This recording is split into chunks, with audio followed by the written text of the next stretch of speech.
Assalamualaikum and hello everybody. Hope you guys are doing well and have a nice day. My name is Muhammad Amirul Haziq Zamri from DKM 1A. My number matric is 10 DKM 20F 2016. So for today, my teammates Muhammad Zakwan bin Anu and I will explain about the cause and the effect of psychological disorder. In 2020, World Health Organization states there are as many as 379 million people who suffered mental illness worldwide.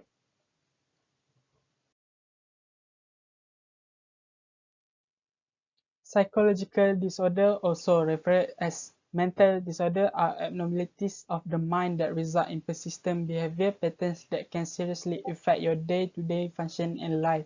Multiple psychological disorder may exist in 1%. For example, there is eating disorder, called as anorexia nervosa, mood disorder depression, personality disorder, antisocial personality disorder, psychotic disorder called schizophrenia, and sexual disorder called sexual dysfunction. Based on this statistic, women are more likely to suffer borderline personality and depression, while most men are likely to suffer schizophrenia and intermittent explosive disorder. Why? For bipolar disorder and schizophrenia, the percentage is balanced between men and women. So let's look at the cause of psychological disorder.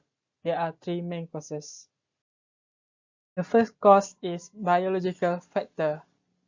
First, previous history. The patient may have a family history of mental illness or personal history of mental illness. Second, genetic. Mental disorder runs in the family due to some gene defect, either in the structure, difference, and functional change. And lastly, injuries. Physical cause like a head injuries or a neurological condition such as epilepsy. The second cause is psychological factor. Number one, social isolation is a lack or unable to make social connection. Number two, loneliness is a state of being alone and feeling sad about it. Number three, long-term stress is being overwhelmed or unable to cope with mental emotional pressure. Number four, stigma. It is expressing discrimination and stigma. Number five is bereavement, sadness over losing people who are close to you. And lastly, trauma. It is an emotional response of a terrible event. The third cause is environmental factor. First one is war. Second is personal abuse history. Third, poverty. And lastly, stressful life event.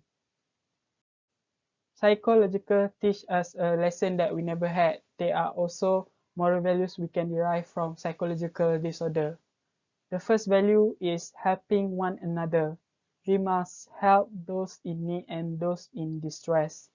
The second value is appreciative. We must cherish each person and every memory that we have.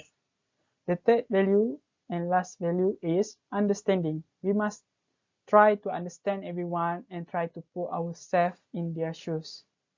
So that's all from me. Thank you for watching.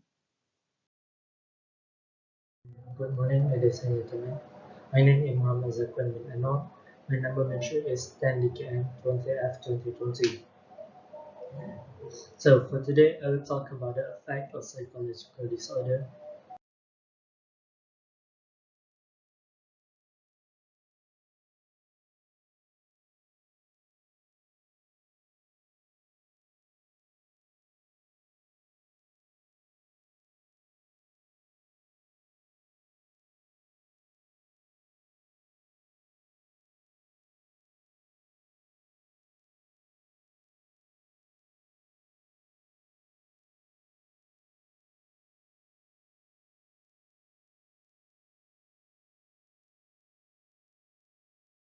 Here are some of the effects of that individual with psychological disorder face.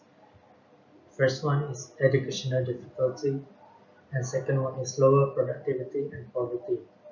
So to prove both of this point, study in 1995 found that individuals with psychological disorder were significantly less likely to complete a high school, enter college, or receive a college degree. And also, 2001 study found that 5 to 6 million US workers aged 16 to 54 years old lose, fail to seek, or cannot find employment due to the mental illnesses. And mentally ill individuals who are employed, mental illness was estimated to reduce their annual income by 3,500 to 6,000 US dollar. And the worst possible situation that could occur was they can having a suicidal thought, or even most unfortunate that could happen is they commit a suicide. And yes, psychological disorder or mental disorder can and or relate to suicide. For example, psychological disorder study or autopsy from the middle of the centuries uh, and onward have revealed that most people who die by suicide have suffered from mental disorder. A recent figure suggests that this number could be at least 90%. On the other hand, most people with mental illnesses do not die by their own hand. The risk of suicide has been estimated to be like 5 to 8% for several mental disorders such as depression, alcoholism, and schizophrenia. So now I'm going to pivot a bit of attention to the mental health state in South Korea. So Professor Martin Cho found that over one-third of the South Korean population has had a mental disorder at any point in their life. And also in South Korea, seeking treatment for mental health condition is largely frowned upon in Korean culture. We report stating that only 7% of those affected by mental illness seek psychiatrist help. As a culture heavily influenced by Confucianism, the honor of the family is prioritized over the individual, leading Koreans to forego treatment to preserve their family faith. It is also said by Korean doctors the Confucian culture emphasized individual will and self-discipline, which create a social prejudice against a mental health individual. So these are one of the reasons some individual doesn't seek help because they feel ashamed to talk about the problem, and we the one who create the negativity and prejudice toward the mentally ill by being insensitive by our choice of word and perception that we hold toward them.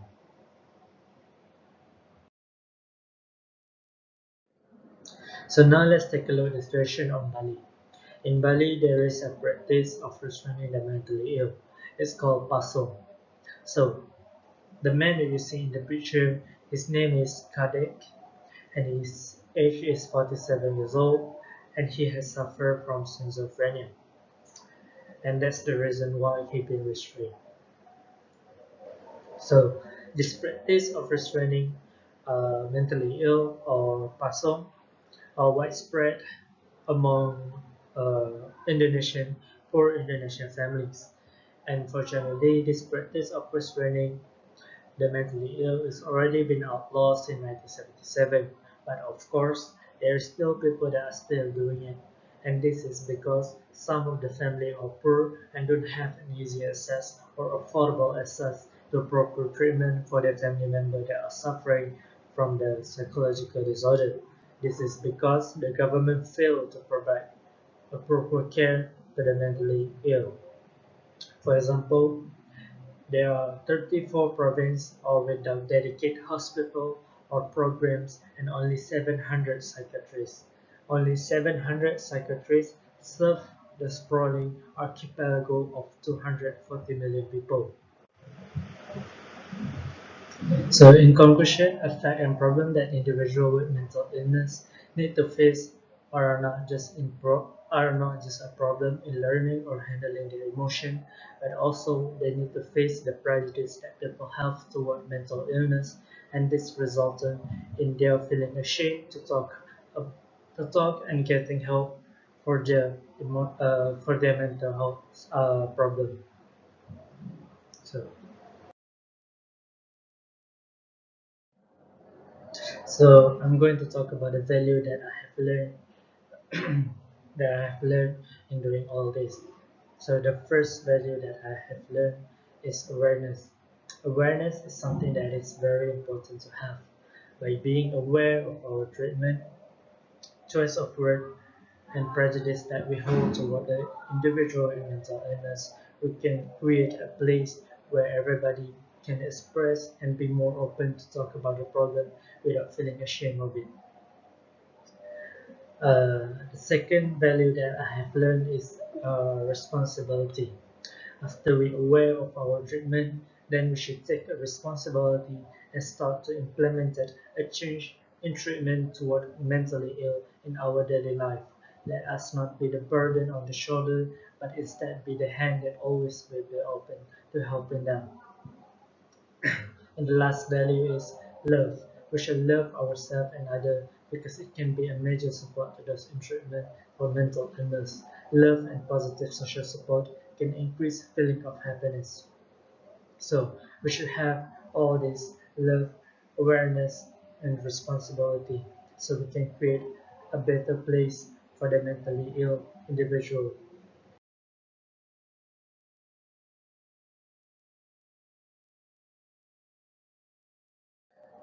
That's all from us. I hope you guys can find something informative and learning something informative from our presentation. And yeah, that's it from us. Thank you and have a nice day.